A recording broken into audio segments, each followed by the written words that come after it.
It has been another fantastic week up here at the Robinson family farm. It's the end of August. It's probably my last big trip for the year of 2025. School starts up again for me in a couple days, and all I want to do is really just go over what we accomplished this week. Last video we talked about getting a propane guy in here, and we actually had a tank installed. We're going to show you the tank, go over the plans again of how to get the propane from the tank to the house, take you in the house, show you some of the finished plumbing. No, it's like 95%. I'll show you that.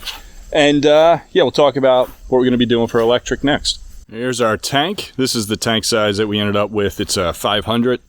Originally, we were talking about getting 1,000, but the representative from the company, Jeff, was amazing. He came out, gave us a visit to pre-plan everything, suggested this location, which is right along the property line up to the main road with our big gate. So whenever we get some refills, they can just shoot right in here. I'm going to dig a trench, and it's going to go up to this corner of the house. And from there, it's going to tee. Over to the right is going to be where the hot water heater is. Right on the other side of that third window is the hot water heater. And then down this way, if we go down along this side of the house, that'll go off towards the kitchen.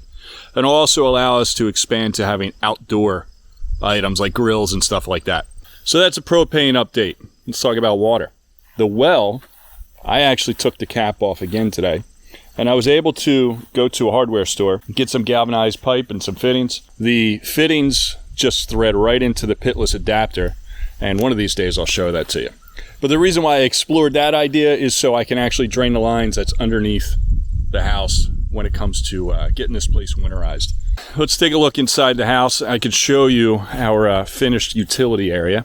So pressure tank, pre-filter right in front of that. Main whole house filter and hot water heater. Over here on the left-hand side, I have the switch for the well, so I can turn that on and off whenever I need to. The plan is to build a wall here, right off of that post to the left, and then bring that out wide enough where we can have a door here. I can open it up, get into the utility closet.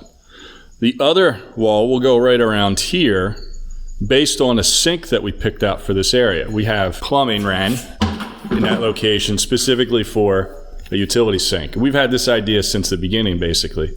So we get a sink in there, and what Tina has one picked out, it comes out about 40 inches. So 40 inches from there is where the wall will go. And then I can close all that in, and then this will be just a utility closet. The way it worked out is perfect, because originally, in here, in this closet, what we're ultimately going to do is we're looking at the all-in-one washer and dryer. Now, this is a big utility closet, or a laundry closet, rather, for just one of those things. So we're going to put the washer-dryer combo right here on the left-hand side, and we'll build some shelves or whatever up above and everything like that. But I just need to be able to get in here to get the laundry shut off if I ever need to. So we're going to leave this right-hand side kind of open for me to get in there if I ever need to.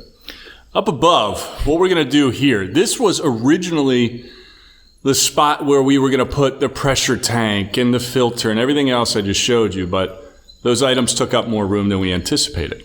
We were brainstorming. What we're going to do is we're going to build a floor here that just kind of goes underneath this stud and goes all the way across. So now this area up above, we'll put some doors, and we're going to make that a little storage closet. So it won't be unused space, it's just repurposed space, and to be honest with you, we are way happier with that plan than we originally were, because now I don't have to be climbing up there if I ever need to address a leak or anything like that. Everything is real easy to get to inside that utility closet. We also did some measurements. You could probably notice some of the blue tape on the floor. You got blue tape marks along this line here. That's roughly how far the counters are going to come. Over here is where her stove is going to be. So this is where the stove comes out to. The door opens up to here. And from there, all the way to here is going to be the distance that she can walk in between her island. Everything is fitting together perfectly, more so than we ever imagined. That wasn't the only thing that we accomplished. So far we got propane, finished up the plumbing, and we did start some electric. But if you remember in the past, we've talked about the roof. We had an incredible amount of snow in upstate New York here. And the guys that we hired kind of did a little more damage on the roof than we really like. So we had to replace about 7 or 8 of those panels. Or a contractor just showed up randomly while we were here on our trip, not knowing that we'd see each other, and he threw his guys up on the roof and they replaced the panels, and it only took him a few hours, which was amazing.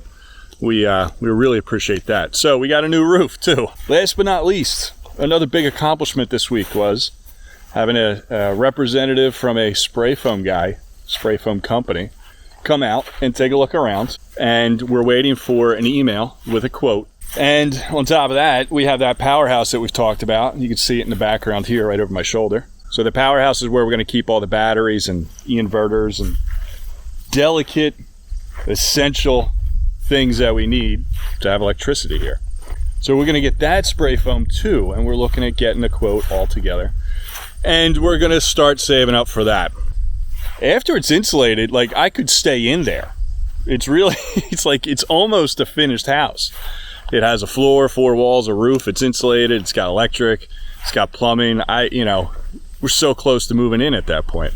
The biggest thing after today is I'm gonna have to winterize everything and maybe bring up a propane heater to get that house nice and warm for me so I can keep working even in those cold November and December winters.